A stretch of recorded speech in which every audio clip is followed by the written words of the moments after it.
and I will defend them here. I'm delighted to have been elected to the Australian Senate and am deeply aware of the honour and responsibility of this office, the privilege of working for all Australians. But I'm also acutely aware of our diminished standing among Australian people. In the last decade, satisfaction in Australian democracy has collapsed.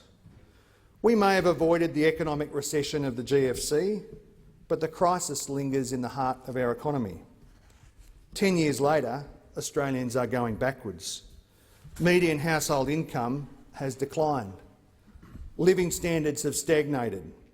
1 in 10 households now lives in poverty. For all of the government's rhetoric, Australians are now working harder for less.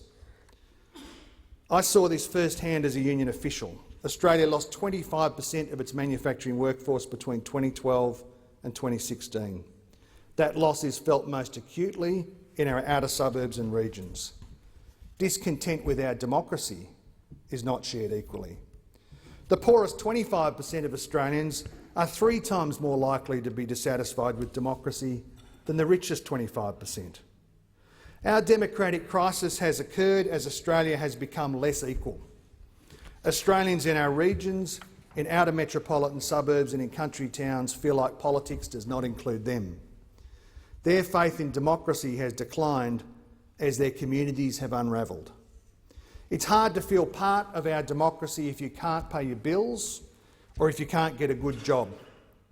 Who cares about Parliament if you don't know what shifts you will get from week to week? Our democratic crisis is not unique. Australia is not immune from a global drift towards authoritarianism, intolerance and, alarmingly, fascism. Its representatives have found their way into this chamber.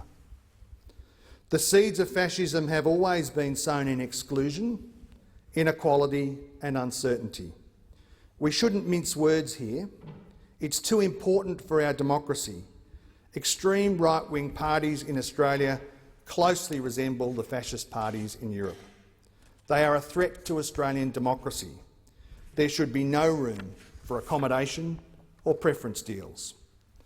The challenges that the political left faces in this historical moment are immense. The crisis has demolished social democratic parties across the Western world, and at the last election the Australian Labor Party received the lowest primary vote in a century. I refuse to submit to pessimism. Our party has survived schisms and devastating losses. Indeed, our party was founded in the wake of brutal repression of shearers and dock workers and the recession of the 1890s. We must maintain our purpose through a renewed commitment to a democracy that includes everybody, because our democracy is diminished by bigotry and exclusion.